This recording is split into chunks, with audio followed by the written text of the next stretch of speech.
To my channel today for tarot trading. ಈ reading ಯಾರಿಗೆ applicable ಆಗುತ್ತೆ ಅಂದ್ರೆ 2 ಸೈಡ್ ಲವರ್ಸ್ಗೆ ಮತ್ತು ಮದುವೆ ಆಗಿ ಸಪ್ರೇಷನ್ ಆಗಿ ನೋ ಕಾಂಟ್ಯಾಕ್ಟ್ ಹೋಗಿರೋರಿಗೆ.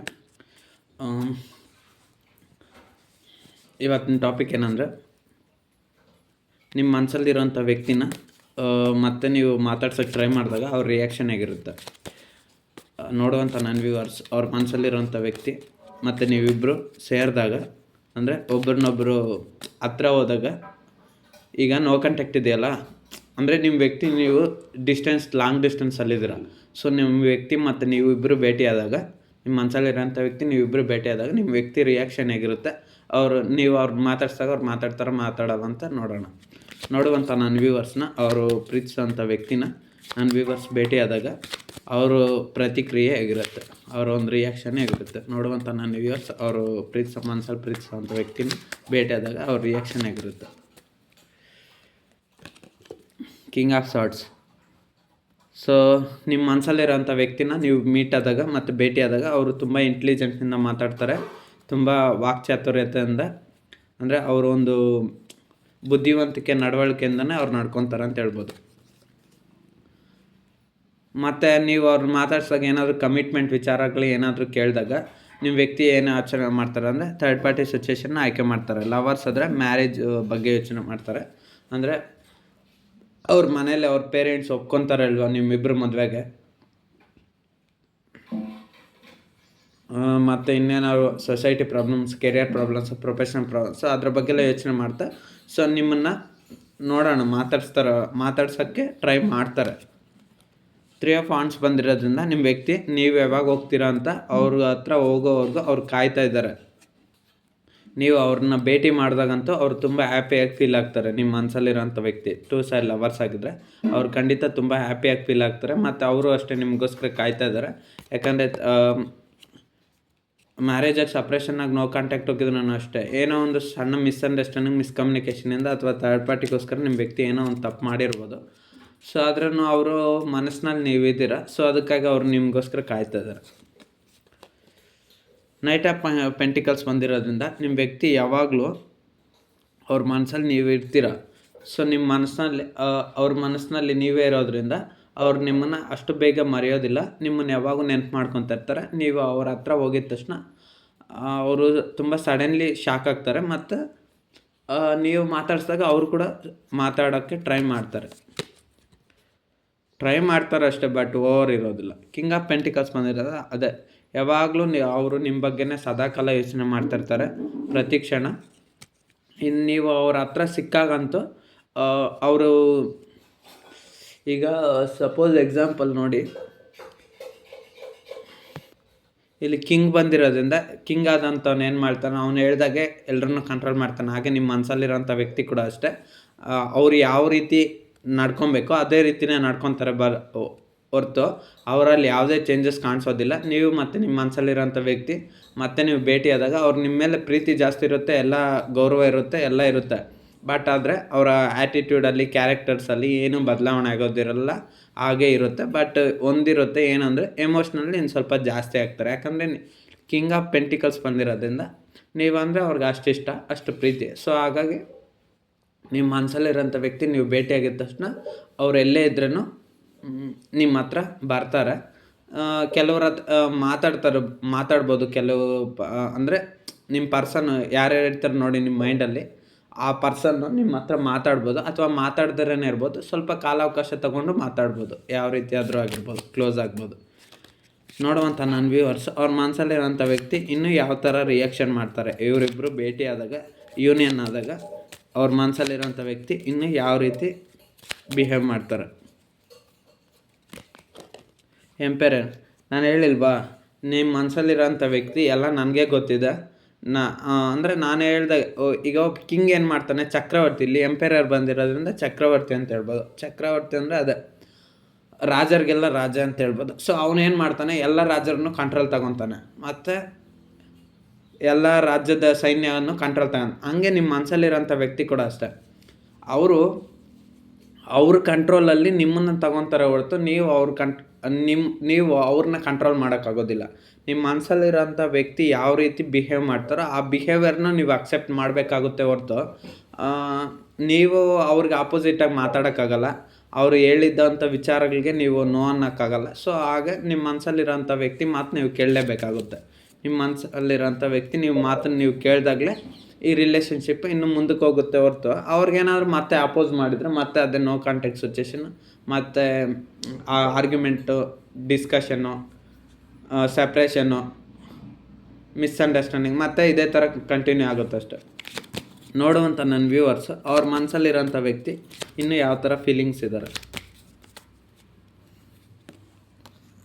ಇನ್ನು ಫೀಲಿಂಗ್ಸ್ ಅದೇ ನಿಮ್ಮ ವ್ಯಕ್ತಿ ನಿಮಗಾಗಿ ಕಾಯ್ತಾ ಇದ್ದಾರೆ ಅಂತ ಹೇಳ್ಬೋದು. 7 ಆಫ್ ವಾಂಡ್ಸ್ ಬಂದಿರೋದ್ರಿಂದ ಅವ್ರಿಗೆ ವರ್ಕ್ ಮೇಲೆ ಫೋಕಸ್ ಮಾಡ್ತಾಯಿದ್ರು. ಈಗ ಅವರೊಂದು ಕೆಲಸದಲ್ಲಿ ಇರ್ತಾರೆ ಅಂದ್ಕೊಂಡು, ಸಪೋಸ್ ಒಂದು ಆಫೀಸರ್ ಆಗಿರ್ಬೋದು, ಅಥವಾ ಒಂದು ಟೀಮ್ ಲೀಡರ್ ಆಗಿರ್ಬೋದು, ಅಥವಾ ಒಂದು ಮ್ಯಾನೇಜರ್ ಆಗಿರ್ಬೋದು, ಅಥವಾ ಸೂಪರ್ವೈಸರು, ಎಂಪ್ಲಾಯಿ, ಅಥವಾ ಸಾಫ್ಟ್ವೇರ್ ಇಂಜಿನಿಯರು, ಅಥವಾ HR ಡಿಪಾರ್ಟ್ಮೆಂಟು, ಅಥವಾ ಹಾಸ್ಪಿಟಲಲ್ಲಿರ್ಬೋದು. ಹಾಸ್ಪಿಟಲಲ್ಲಿ ಅಂದರೆ ಅದೇ ಒಬ್ಬೊಬ್ರು ಒಂದೊಂಥರ department, hospital, railway, bus department, airway department, ಅಥವಾ ಮೆಟ್ರೋ ಡಿಪಾರ್ಟ್ಮೆಂಟು, ಅಥವಾ ಪಬ್ಲಿಕ್ ಬ್ಯಾಂಕ್ ಸೆಕ್ಟರು. ಸೊ ಯಾವುದೋ ಒಂದು ಸೆಕ್ಟರಲ್ಲಿ ನಿಮ್ಮ ವ್ಯಕ್ತಿ ಪಬ್ಲಿಕ್ ಸೆಕ್ಟರು ಅಥವಾ ಅನ್ಆರ್ಗನೈಸರ್ ಸೆಕ್ಟರು ಅಥವಾ MNC ಕಂಪ್ನಿನ ಎಲ್ಲ ಒಂದು ಕಡೆ ಕೆಲಸ ಮಾಡ್ತಾಯಿರ್ತಾರೆ ನಿಮ್ಮ ಪರ್ಸನ್. ಬಟ್ ಆದರೆ ಅವ್ರಿಗೆ ಆ ಕೆಲಸ ಮಾಡ್ತಿದ್ರು, ಅವ್ರನ್ನ ನಿಮ್ಮನ್ನು ಡೀಪಾಗಿ ಹಚ್ಕೊಂಡಿರೋದ್ರಿಂದ ಅವರು ಸುತ್ತಮುತ್ತ ಯಾವುದೇ ರಿಲೇಷನ್ಶಿಪ್ ಇದ್ದರೂ ಯಾರೇ ಇದ್ರೂ ಅವ್ರ ಮನಸ್ಸಿನಲ್ಲಿ ನೀವಿರೋದ್ರಿಂದ ಅವರು ಸದಾಕಾಲ ನಿಮ್ಮ ಬಗ್ಗೆ ನೆನ್ಪು ಮಾಡ್ಕೊತಾ ಇರ್ತಾರೆ. ನೀವು ಅಷ್ಟೇ, ಇಲ್ಲಿ ಅವ್ರನಿಂದ ಸಪ್ರೇಷನ್ ನೋ ಕಾಂಟ್ಯಾಕ್ಟ್ ಆದ್ಮೇಲೆ ನೀವು ಅವ್ರನ್ನ ತುಂಬ ನೆನ್ಪು ಮಾಡ್ಕೊತಿದ್ರೆ ನಿಮ್ಮ ಕೈಯಲ್ಲೂ ಅಷ್ಟೇ ಏನು ಕೆಲಸ ಮಾಡೋಕ್ಕಾಗ್ತಿಲ್ಲ, ಫೋಕಸ್ ಮಾಡೋಕ್ಕಾಗ್ತಿಲ್ಲ. ಅದಕ್ಕೆ 7 ಆಫ್ ವಾಂಡ್ಸ್ ಅಂದ್ರಿಂದ ಬೌಂಡ್ರಿ ಹಾಕ್ಕೊಂಡು ಅವ್ರ ಲೈಫಲ್ಲಿ ಅವ್ರನ್ನ ಯಾರನ್ನೂ ರಿಸೀವ್ ಮಾಡ್ಕೊತಿಲ್ಲ. ಅಂದರೆ ಮಾತಾಡೋದು ಎಲ್ಲರ ಜೊತೆ ಕಮ್ಯುನಿಕೇಷನ್ ಮಾಡ್ಬೋದು ಅಷ್ಟೇ ಹೊರತು ಮನಸ್ಸಿನಲ್ಲಿ ಮಾತ್ರ ಬೇರೆಯವ್ರಿಗೆ ಜಾಗ ಕೊಟ್ಟಿಲ್ಲ, ಇನ್ನೂ ನಿಮ್ಮನ್ನು ನೆನಪಲ್ಲಿ ಇಟ್ಕೊಂಡಿದ್ದಾರೆ ಅಂತ ಹೇಳ್ಬೋದು. ಸೊ ಅದಕ್ಕೆ ನೀವು ಹೋಗಿದ ತಕ್ಷಣ ನಿಮ್ಮ ವ್ಯಕ್ತಿ ತುಂಬ ಎಕ್ಸೈಟ್ಮೆಂಟಾಗಿ ಫೀಲ್ ಆಗ್ತಾರೆ. ಮತ್ತು ಅವರೊಂದು ಬಿಹೇವಿಯರು ಸ್ವಲ್ಪ ನಾರ್ಮಲಾಗಿ ಸ್ವಲ್ಪ ಚೆನ್ನಾಗಿರುತ್ತೆ. ಯಾಕಂದರೆ ನೀವು ಇಷ್ಟು ದಿವಸದಿಂದ ತುಂಬ ದಿವಸ ಆಯ್ತಲ್ವ ಸಪ್ರೇಷನ್ ನೋ ಕಾಂಟ್ಯಾಕ್ಟಾಗಿ, ಅವ್ರ ಎಕ್ಸ್ಪ್ರೆಷನ್ ತುಂಬ ಜೋರಾಗಿರುತ್ತೆ ಅಂತ ಹೇಳ್ಬೋದು. ನೀವಿಬ್ಬರು ಹತ್ರ ಯೂನಿಯನ್ ಆದಾಗ, ಅಂದರೆ ಒಬ್ಬರು ಹತ್ರ ಸೇರಿದಾಗ ಆ ಫೀಲ್ ಹೇಗಿರುತ್ತೆ ಅಂತ ನಿಮಗೆ ಗೊತ್ತಿರುತ್ತೆ. ಸೊ ಇಲ್ಲಿ ಯಾರು ಲವರ್ಸ್ ಇರ್ತೀರ, ನಿಮ್ಮ ವ್ಯಕ್ತಿ ನೀವು ಹತ್ರ ಸೇರಿದಾಗ ಆ ಫೀಲಿಂಗ್ ಹೆಂಗಿರುತ್ತೆ ಅಂತ ನಿಮ್ಗೆ ಗೊತ್ತಿರುತ್ತೆ. ಇನ್ನು ಮದುವೆ ಆಗಿ ಸಪ್ರೇಷನ್ ಆಗಿ ನೋ ಕಾಂಟ್ಯಾಕ್ಟ್ ಹೋಗಿದ್ರೂ ಅಷ್ಟೇ ನಿಮ್ಮ ಮನಸ್ಸಲ್ಲಿರೋಂಥ ವ್ಯಕ್ತಿ ನಿಮ್ಗೆ ಎಷ್ಟಿಷ್ಟ, ನೀವು ಅವರು ಪಕ್ಕದಲ್ಲಿದ್ದರೆ, ಅಂದರೆ ಅವರು ಪ್ರೀತಿ ನಿಮ್ಗೆ ಸಿಕ್ಕಾಗ, ನಿಮ್ಮ ಪ್ರೀತಿ ಅವ್ರಿಗೆ ಸಿಕ್ಕಿದಾಗ ಎಷ್ಟು ಖುಷಿಯಾಗಿರ್ತಾರೆ ಅಂತ ನಿಮ್ಗೆ ಗೊತ್ತಿದೆ. ಹೋಗಿ ಮೀಟ್ ಆಗ್ತಿರಲ್ವ, ಅಂದರೆ ಭೇಟಿ ಆಗ್ತಿರಲ್ವ, ಅವಾಗ ಗೊತ್ತಾಗುತ್ತೆ. ಇನ್ನೂ ಏನು ಬರುತ್ತೆ ನನ್ನ ವ್ಯೂವರ್ಸ್ ಬಗ್ಗೆ, ಅವ್ರ ಮನಸ್ಸಲ್ಲಿರೋಂಥ ವ್ಯಕ್ತಿಯ ಒಂದು ಎನರ್ಜೀಸ್. 7 ಆಫ್ ಕಪ್ಸ್, ಅದೇ ನಿಮ್ಮ ವ್ಯಕ್ತಿ ನಿಮ್ಮನ್ನು ಎಷ್ಟೇ ಪ್ರೀತಿ ಮಾಡಿದ್ರೂ ಸ್ವಲ್ಪ ಮೆಟೀರಿಯಲಿಸ್ಟಿಕ್ ಇದ್ದಾರೆ. ಅಂದರೆ ನೀವು ಅವ್ರ ಮನಸ್ಸಲ್ಲಿ ಇರ್ತೀರ, ಆದರೂ ನೀವು ಅಂದರೆ ಇಷ್ಟ ಇಲ್ಲದೆ ಇರೋರ ಥರ ಬಿಹೇವ್ ಮಾಡೋದು, ನೀವು ಯಾರೋ ಗೊತ್ತಿಲ್ಲ ಅನ್ನೋ ಥರ ಬಿಹೇವ್ ಮಾಡೋದು, ಮತ್ತು ನಿಮಗೂ ನಮ್ಗೇನು ರಿಲೇಷನ್ಶಿಪ್ ಇಲ್ಲ ಅನ್ನೋ ಥರ ಎಲ್ಲ ಮಾಡ್ತಾರೆ. ಮತ್ತು ಹಣದ ಕಡೆ ಜಾಸ್ತಿ ಗಮನ ಕೊಡ್ತಾರೆ. ಮತ್ತು ನೀವೇನು ಎಮೋಷ್ನಲಾಗಿ ಮಾತಾಡಿದ್ರೂ ಅಕ್ಸೆಪ್ಟ್ ಮಾಡೋದಿಲ್ಲ. ಅವ್ರಿಗೆ ಹೇಗೆ ಇಷ್ಟ ಬರುತ್ತೋ ಹಾಗೆ ನಡ್ಕೊತಾರೆ. ಮತ್ತು ಈಗೋಯಿಸ್ಟಿಕ್ ಪರ್ಸನ್ ಇದ್ದಾರೆ, ವೆರಿ ಆ್ಯಟಿಟ್ಯೂಡ್ ಇದ್ದಾರೆ. ಅವ್ರು ಹೇಳ್ದಾಗೆ ಕೇಳಬೇಕು, ಅವ್ರು ಹೇಳ್ದಾಗ ಕೇಳಲಿಲ್ಲ ಅಂದರೆ ಅದು ಪ್ರಾಬ್ಲಮ್ಸ್ ಮಾಡ್ತಾರೆ. ಮತ್ತು ಅವ್ರಿಗೆ ಜೆನ್ಯನ್ ಪ್ರೀತಿಗಿಂತ ಬೇರೆ ಕಡೆ ಅಟ್ರಾಕ್ಷನ್ ಆಗೋದು ಜಾಸ್ತಿ. ಮತ್ತು ಅಲ್ಲಿ ಮೋಸ ಹೋಗಿದ್ಮೇಲೆ ಮತ್ತೆ ನಿಮ್ಮ ಹತ್ರನೇ ಬರ್ತಾರೆ. ಸೊ ಈ ಥರ ಎಲ್ಲ ಆಗ್ತದೆ. ನಿಮ್ಮ ವ್ಯಕ್ತಿ, ನಾನು ಏನು ಹೇಳ್ತೀನಿ ಅಂದರೆ, ನಿಮ್ಮ ವ್ಯಕ್ತಿ ಬೇಗ ಅಟ್ರಾಕ್ಷನ್ ಆಗೋದು ಜಾಸ್ತಿ. ಅಂದರೆ ಇವಾಗ ಸಪೋಸ್ ಎಕ್ಸಾಂಪಲ್ಲು, ಈಗ ಒಂದು ಬೈಕ್ ಇದೆ ಅಂದ್ಕೊಳ್ಳಿ ಅವ್ರ ಹತ್ರ, ಲೇಡೀಸ್ ಆದರೂ ಆಗಿರ್ಬೋದು, ಜೆಂಟ್ಸ್ ಆಗಿರ್ಬೋದು. ಬೈಕ್ ಇದ್ಮೇಲೆ ಏನು ಅಂದ್ಕೊತಾರೆ, ಕಾರ್ ಬೇಕು ಅಂದ್ಕೊತಾರೆ.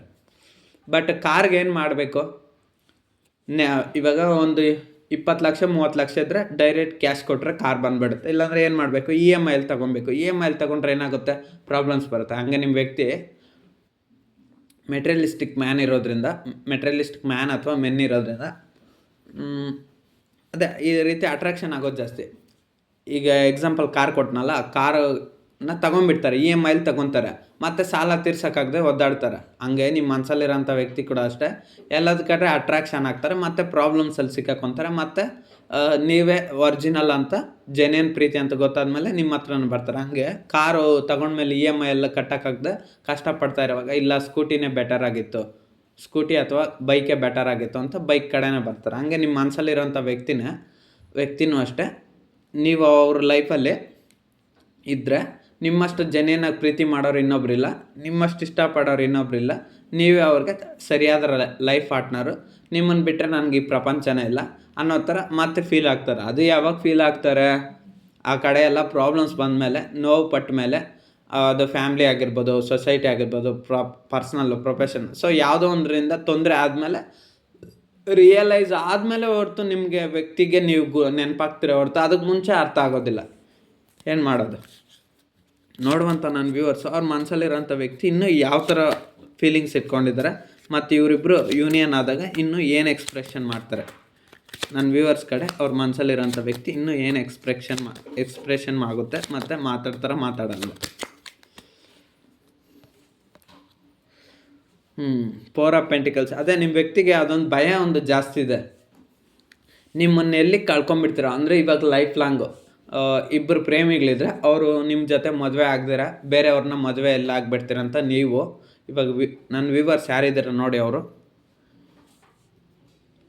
ನೀವು ಬೇರೆ ಯಾರನ್ನಾದ್ರೂ ಮದುವೆ ಆಗಿಬಿಡ್ತೀರ ಅಂತ ಅವ್ರಿಗೊಂದು ಭಯ ನಿಮ್ಮ ಮನಸ್ಸಲ್ಲಿರೋಂಥ ವ್ಯಕ್ತಿಗೆ. ಅಂದರೆ ಬಿಟ್ಟೋಗ್ಬಿಡ್ತೀರ ಅನ್ನೋ ಭಯ, ಅವ್ರನ್ನೆಲ್ಲಿ ಬಿಟ್ಟೋಗ್ಬಿಡ್ತೀರ ಅನ್ನೋದು ಭಯ, ಅದೊಂದು ಪ್ರಾಬ್ಲಮ್. ಮತ್ತು ಇನ್ನು ಮದುವೆಯಾಗಿ ಸಪ್ರೇಷನ್ ಆಗಿ ನೋ ಕಾಂಟ್ಯಾಕ್ಟ್ ಹೋಗಿದ್ರೂ ಅಷ್ಟೇ, ಎಲ್ಲಿ ನನ್ನ ಗಂಡನೋ ಅಥವಾ ಹೆಂಡ್ತಿ ನನ್ನಿಂದ ಪರ್ಮನೆಂಟ್ ದೂರ ಆಗಿಬಿಡ್ತಾರೆ ಅದೊಂದು ಭಯ ನಿಮ್ಮ ಮನಸ್ಸಲ್ಲಿರೋಂಥ ವ್ಯಕ್ತಿಗೆ. ಸೊ ಹಾಗಾಗಿ ನಿಮ್ಮ ವ್ಯಕ್ತಿ ಏನು ಮಾಡ್ತಾರಂದರೆ, ಅವ್ರು ನಿಮ್ಮನ್ನು ಬಿಟ್ಟೋಗ್ದಾಗ, ನೀವು ಅವ್ರನ್ನ ಬಿಟ್ಟೋಗ್ದಾಗ ಯಾವಾಗಲೂ ಅವರು ನಿಮ್ಮನ್ನು ಸದಾಕಾಲ ನೆನಪು ಮಾಡ್ಕೊಳೋದ್ರಿಂದ ನಿಮ್ಗೆ ಇಲ್ಲಿ ಎನರ್ಜಿ ಟ್ರಿಗರ್ ಆಗುತ್ತೆ. ಸೊ ಅದಕ್ಕೆ ನೀವು ಪ್ರತಿ ಕ್ಷಣ ನೆನಪು ಮಾಡ್ಕೊತೀರ ಅವ್ರನ್ನ. ಈಗ ಒಬ್ಬ ವ್ಯಕ್ತಿ ನಮ್ಮನ್ನು ಪದೇ ಪದೇ ನೆನಪು ಮಾಡ್ಕೊತಿದ್ರನ್ನಲ್ವಾ ನಮಗೂ ನೆನಪಾಗೋದು.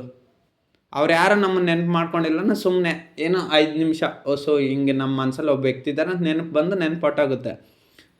ಸೊ ಅದಕ್ಕೆ ನಿಮ್ಮ ವ್ಯಕ್ತಿಗೆ ನಿಮ್ಮನ್ನೆಲ್ಲಿ ಕಳ್ಕೊಂಬಿಡ್ತೀನಿ ಅನ್ನೋ ಭಯ ಜಾಸ್ತಿ ಇರೋದ್ರಿಂದ ಪ್ರತಿ ದಿವಸ ನಿಮ್ಮನ್ನು ನೆನಪು ಮಾಡ್ಕೊತಾರೆ, ಪ್ರತಿ ಕ್ಷಣ ನಿಮ್ಮನ್ನು ಇಷ್ಟಪಡ್ತಾರೆ, ಪ್ರತಿ ನಿಮಿಷ ಅವ್ರು ಏನು ಕೆಲಸ ಮಾಡೋದು ಫೋಕಸ್ ಮಾಡೋದು ಬಿಟ್ಟು ಅದ್ರ ಮೇಲೂ ಫೋಕಸ್ ಮಾಡ್ತಾ ನಿಮ್ಮನ್ನು ಫೋಕಸ್ ಮಾಡ್ತಾ. ಸೊ ನಿಮ್ಮನ್ನ ಪ್ರತಿ ಕ್ಷಣ ನೀವೆಲ್ಲಿ ಅವ್ರನಿಂದ ಜೀವನ ಪೂರ್ತಿ ಅವ್ರು ಸಿಗೋದಿಲ್ಲ ಅಂತ ಒಂದು ಭಯ ಇದೆ ಅವ್ರಿಗೆ.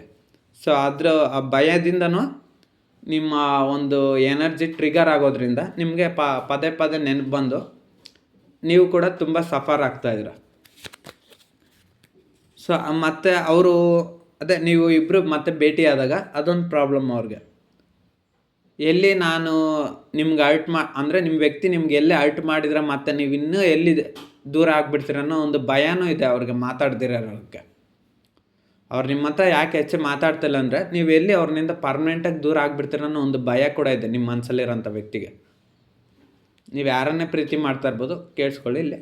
ಅದೇ ಅವ್ರಿಗೆ ಅದೊಂದು ಭಯ ಇದೆ, ನಾನೇನಾದರೂ ಚುಚ್ಚು ಮಾತಾಡಿದರೆ, ನನ್ನ ವ್ಯಕ್ತಿಗೆ ಆರ್ಟ್ ಆಗೋ ಥರ ಮಾತಾಡಿದರೆ ನನ್ನ ಮನಸ್ಸಲ್ಲಿರೋಂಥ ವ್ಯಕ್ತಿ ನನ್ನಿಂದ ಎಲ್ಲಿ ಪರ್ಮನೆಂಟ್ ದೂರ ಆಗಿಬಿಡ್ತಾರೆ ಅಥವಾ ಎಲ್ಲಿ ಓವರ್ ಅಟ್ಯಾಚ್ಮೆಂಟ್ ಕೊಟ್ಬಿಟ್ರೆ ನನ್ನ ವ್ಯಕ್ತಿ ಎಲ್ಲಿ ದೂರ ಆಗಿಬಿಡ್ತಾರೆ, ಎಲ್ಲ ಭಯ ಇದೆ. ಕಾನ್ಸಿಕ್ವೆನ್ಸಸ್ ಅಂದರೆ ಅಡೆತಡೆಗಳಿದೆ ನಿಮ್ಮ ಮನಸ್ಸಲ್ಲಿರೋಂಥ ವ್ಯಕ್ತಿಗೆ. ಬಟ್ ಆದರೆ ಅವ್ರಿಗೆ ಇನ್ನೊಂದು ವಿಚಾರ ಗೊತ್ತಿಲ್ಲ, ನೀವು ಅವ್ರನಿಂದ ಪರ್ಮನೆಂಟಾಗಿ ದೂರ ಆಗೋದಿಲ್ಲ, ಅವ್ರ ಜೊತೆ ಇರ್ತೀರಾ ಅಂತ ಅವ್ರಿಗೆ ನಿಮ್ಮ ಮನಸ್ಸಲ್ಲಿರೋಂಥ ವ್ಯಕ್ತಿಗೆ ಗೊತ್ತಿಲ್ಲ. ನೀವೇನೋ ಟ್ಯಾರೋಟ್ ರೀಡಿಂಗ್ಸ್ ನೋಡ್ತೀರಾ ಮತ್ತು ಆಸ್ಟ್ರಾಲಜಿ ಏನೋ ಒಂದು ನೋಡ್ತೀರಾ, ಗೊತ್ತಾಗುತ್ತೆ, ಅರ್ಥ ಮಾಡ್ಕೊತೀರ. ಬಟ್ ನಿಮ್ಮ ಮನಸ್ಸಲ್ಲಿರೋಂಥ ವ್ಯಕ್ತಿ ನೋಡ್ತಾರೋ ನೋಡಲ್ವ ಗೊತ್ತಿಲ್ವಲ್ಲ. ಹಾಗೆ ಕೆಲವರು ನಿಮ್ಮ ಮನಸ್ಸಲ್ಲಿರೋಂಥ ವ್ಯಕ್ತಿನೂ ನೋಡ್ಬೋದು ಟ್ಯಾರೋಟ್ ರೀಡಿಂಗ್ ಆಸ್ಟ್ರಾಲಜಿಸು, ಇನ್ನು ಕೆಲವ್ರು ನೋಡ್ದೇ ಇರ್ಬೋದು. ಹಾಗೆ ನೋಡುವಂಥ ನನ್ನ ವ್ಯೂವರ್ಸ್ ಅವ್ರ ಮನಸ್ಸಲ್ಲಿರೋಂಥ ವ್ಯಕ್ತಿ ಇನ್ನೂ ಏನು ಬಿಹೇವ್ ಮಾಡ್ತಾರೆ ಇವರಿಬ್ಬರು ಭೇಟಿಯಾದಾಗ ಅವ್ರ ಮನಸ್ಸಲ್ಲಿರೋಂಥ ವ್ಯಕ್ತಿ ಇನ್ನೂ ಯಾವ ಥರ ಬಿಹೇವ್ ಮಾಡ್ತಾರೆ.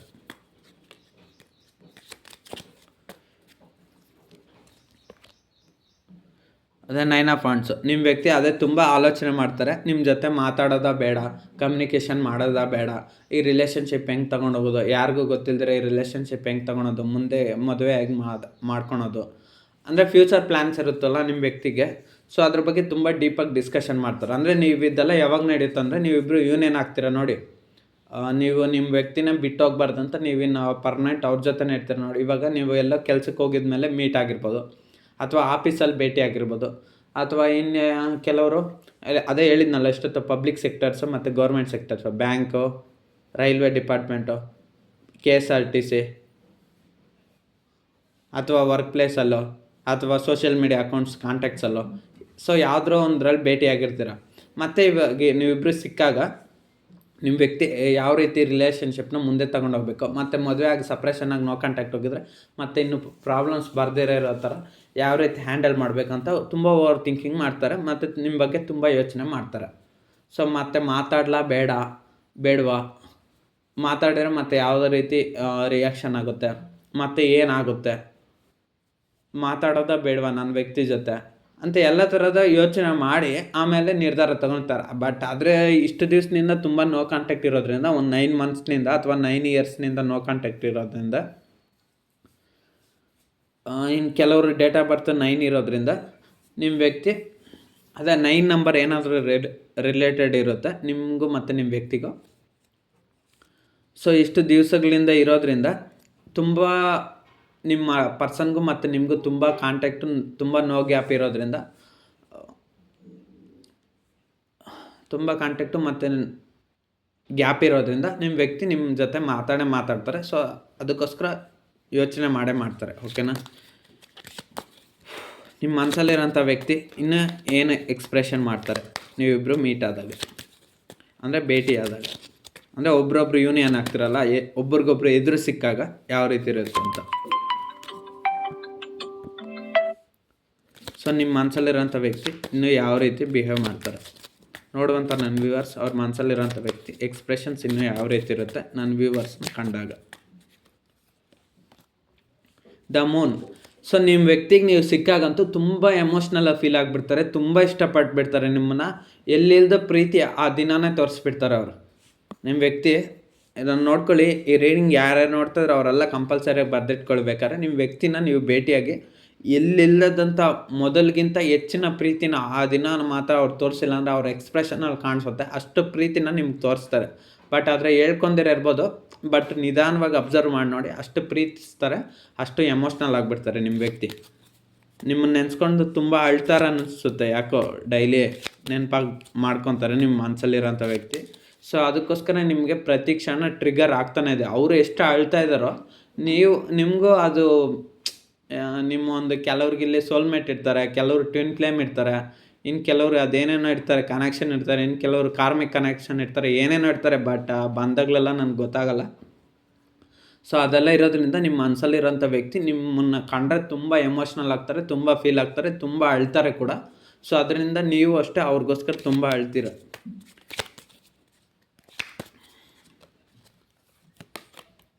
Two of wands. ಅದೇ ನಾನು ಹೇಳಿಲ್ವಾ, ಇಷ್ಟೊತ್ತು ನಿಮ್ಮ ವ್ಯಕ್ತಿ ನಿಮಗೋಸ್ಕರ ತುಂಬ ವೆಯ್ಟಿಂಗ್ ಎನರ್ಜಿಯಲ್ಲೇ ಇದ್ದಾರೆ, ಕಾಯ್ತಾ ಇದ್ದಾರೆ. ನೀವು ಯಾವಾಗ ಅವ್ರನ್ನ ಮೀಟ್ ಆಗ್ತೀರಾ, ಯಾವಾಗ ಭೇಟಿ ಆಗ್ತೀರಾ ಅಂತ. ಅವ್ರು ಬರೋಕ್ಕಾಗಲ್ಲ ಪಾಪ, ಅವ್ರಿಗೆ ಏನೋ ಸಮಸ್ಯೆ ಇದೆ ಅಲ್ಲಿ. ನೋಡಿ, ಇಲ್ಲಿ ಸೈಕಲ್ ಇರೋದ್ರಿಂದ ಅವ್ರು ಬರೋಕ್ಕಾಗೋದು, ಸೈಕಲ್ ಅಂತಲ್ಲ, ಅವ್ರಿಗೆಲ್ಲ ಇದೆ. ಬಟ್ ಅವರು ಆ ಸ್ಥಳನ ಬಿಟ್ಟು ಬರೋಕ್ಕಾಗೋದಿಲ್ಲ, ಯಾಕಂದರೆ ಅವ್ರಿಗೆ ಅಲ್ಲಿ ಪ್ರಾಬ್ಲಮ್ಸ್ ಇದೆ. ಸೊ ಅದಕ್ಕೋಸ್ಕರ ನೀವೇ ಅವ್ರ ಹತ್ರ ಹೋದಾಗ, ನೀವು ಅವ್ರನ್ನ ಮೀಟ್ ಆದಾಗ ಅವ್ರಿಗಿನ್ನೂ ತುಂಬ ಈಸಿ ಆಗುತ್ತೆ. ಈಸಿ ಅನ್ನೋದಕ್ಕಿಂತ ನಿಮ್ಮ ವ್ಯಕ್ತಿ ನಿಮ್ಗೆ ಇಲ್ಲಿ ಕಾಯ್ತಾ ಇದ್ದಾರೆ ಅಂತ ಹೇಳ್ಬೋದು. ನಿಮ್ಮ ಮನಸ್ಸಲ್ಲಿರೋಂಥ ವ್ಯಕ್ತಿ ನಿಮಗೋಸ್ಕರ ಕಾಯ್ತಾ ಇದ್ದಾರೆ. ನೀವು ಅವರು ಇಬ್ಬರು ಭೇಟಿ ಆದಾಗ ತುಂಬ ಹ್ಯಾಪಿಯಾಗಿ ಫೀಲ್ ಆಗ್ತಾರೆ, ಯೂನಿಯನ್ ಆದಾಗ ಅಷ್ಟು. ನಿಮ್ಮ ವ್ಯಕ್ತಿ ನಿಮಗೋಸ್ಕರ ಕಾಯ್ತಾ ಇದ್ದಾರೆ, ಹೋಗಿ ಮಾತಾಡ್ತಾರೆ, ಮತ್ತು ನೀವಿಬ್ಬರು ಮತ್ತೆ ಯೂನಿಯನ್ ಆಗ್ತೀರಾ. ಮತ್ತು ನೋ ಕಾಂಟ್ಯಾಕ್ಟು, ಸಪ್ರೇಷನ್ನು ಮತ್ತೆ ಬರ್ದಂತೆ ನೋಡ್ಕೊಳ್ಳಿ ಅಷ್ಟೇ. ನನ್ನ ವ್ಯೂವರ್ಸ್ಗೆ ಏಂಜಲ್ ಗೈಡೆನ್ಸ್ ಏನು? ನನ್ನ ವ್ಯೂವರ್ಸ್ಗೆ ಏಂಜಲ್ ಗೈಡೆನ್ಸ್ ಏನು ಅವ್ರ ಮನಸ್ಸಲ್ಲೇ ಪ್ರೀತಿಸ್ತಾರಂಥ ವ್ಯಕ್ತಿ ಕಡೆಯಿಂದ. ಈ ಇಯರ್ ಫ್ರಮ್ ನೌ ನೀವೇನೋ ಅಂದ್ಕೊಂಡಿದ್ರ ನಿಮ್ಮ ವ್ಯಕ್ತಿ ಮತ್ತು ನೀವು ಭೇಟಿ ಆಗ್ತೀರಾ, ಯೂನಿಯನ್ ಆಗ್ತೀರಾ ಅಂದರೆ ಈ ವರ್ಷದೊಳಗಡೆ ಆಗ್ತೀರಾ ಅಂತ ಹೇಳ್ತಾ ಇದ್ದಾರೆ. ಇಫ್ ಯು ಬಿಲೀವ್, ನಿಮ್ಮ ಮೇಲೆ ನೀವು ನಂಬಿಕೆ ಇಡಿ, ನಿಮ್ಮ ಪರ್ಸನ್ ನಿಮ್ಗೆ ಸಿಗ್ತಾರಾ ಇಲ್ಲ ಅಂತ. ಹೆಲ್ಪ್ಫುಲ್ ಪೀಪಲ್, ಕೆಲವ್ರಿಗೆ ಸಹಾಯ ಮಾಡಿ ಮತ್ತು ನೀವು ಸಹಾಯ ತಗೊಳ್ಳಿ. ಯು ಆರ್ ರೆಡಿ, ನಿಮ್ಮ ವ್ಯಕ್ತಿನ ನೀವು ಪಡ್ಕೊಳೋದಕ್ಕೆ ನೀವು ರೆಡಿ ಆಗಿಬಿಟ್ಟಿದ್ದೀರಾ ಅಂತ ಹೇಳ್ತಾ ಇದ್ದಾರೆ.